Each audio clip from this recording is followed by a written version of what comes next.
ரஷ்யாவின் கல்வி முறையில் ஒரு தேர்வில் பெறக்கூடிய அதிகபட்ச மதிப்பெண்கள் 5.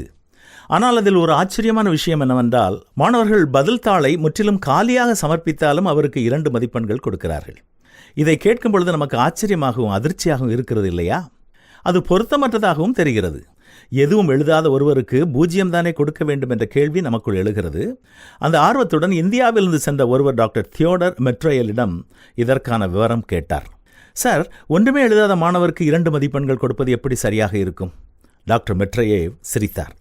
பிறகு அமைதியாக மிகவும் சிந்தனையோடு கூடிய குரலிலே அவர் சொன்னார், 0 என்றால் இல்லாத நிலை. ஒரு மனிதன் முயற்சி செய்து கொண்டிருக்கும் போது அவனை எப்படி 0 என்று சொல்ல முடியும்? ஒரு மாணவன் வகுப்பு அறைக்கு வருவதற்கே எவ்வளவு முயற்சி எடுக்கிறான் என்று யோசித்து பாருங்கள். கடும் குளிரில் விடியற்காலையில் எழுந்திருக்கலாம், தூரத்திலிருந்து பேருந்து அல்லது ஏதாவது ஒரு வாகனம் அல்லது ரயிலில் நின்று கொண்டே பயணம் செய்திருக்கலாம். பதில் தாளை காலியாக கொடுத்திருந்தாலும் அவன் வந்திருக்கிறான் என்பதே அவன் முயன்றிருக்கிறான் என்பதற்கான ஒரு சான்றுதானே. அப்படி இருக்க நான் எப்படி அவனை 0 என்று மதிப்பிட முடியும்? அவர் தொடர்ந்து கூறினார், ஒருவேளை அவனால் பதில் எழுத முடியாமல் போயிருக்கலாம். அதனால் அவன் எடுத்த முயற்சிகள் அனைத்தையும் அழித்து விடலாமா? அவன் இரவெல்லாம் விழித்திருந்து படித்த நாட்கள், வாங்கிய நோட்டுகள், திறந்த புத்தகங்கள், அனுபவித்த போராட்டங்கள், இதையெல்லாம் நாம் புறக்கணிக்கலாமா? இல்லை என் அன்புள்ளவனே, ஒரு மனிதன் எப்போதும் 0 அல்ல. 0 கொடுக்கும்போது நாம் அவனுடைய தன்னம்பிக்கையை பறிக்கிறோம். அவனுக்குள் இருக்கும் தீயை அணைத்து விடுகிறோம். ஆசிரியர்களாகிய நம்முடைய கடமை மாணவர்கள் மீண்டும் மீண்டும் எழுந்து நிற்க உதவுவதாக இருக்க வேண்டும். அவர்கள் முயற்சியை கைவிடச் செய்வதாக இருக்கக்கூடாது. ஆம் அன்பர்களே, கல்வி என்பது மதிப்பெண்கள் அல்லது எழுத்து பதில்கள் மட்டுமல்ல.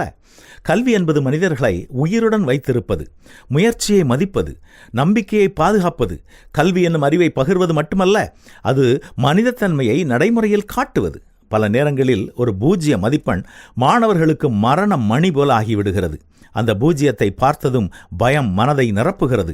கற்றலின் மீது ஆர்வம் குறைகிறது. மெல்ல மெல்ல கல்வியையே வெறுக்க ஆரம்பிக்கிறார்கள். ஆனால் ஒரு ஆசிரியருடைய கடமை என்ன? ஊக்கமளிப்பது, ஆறுதல் சொல்வது, நீ முடியும், மீண்டும் முயற்சி செய் என்று சொல்லுவது.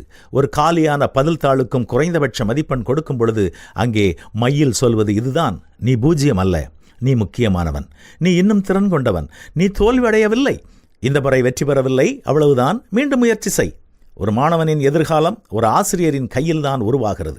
ஆசிரியர்கள் கொஞ்சம் மனிதநேயமாக மாறினால், எண்களை தாண்டி முயற்சியையும் பார்க்க கற்றுக்கொண்டால், பல மனமுடைந்த மாணவர்கள் மீண்டும் கனவு காண துணிவார்கள். இந்த அறிவு ரஷ்யாவிற்குள் மட்டுமே சிக்கிக்கொள்ளக்கூடாது. உலகம் முழுவதுமுள்ள ஆசிரியர்களிடம் இது பகிரப்பட வேண்டும்.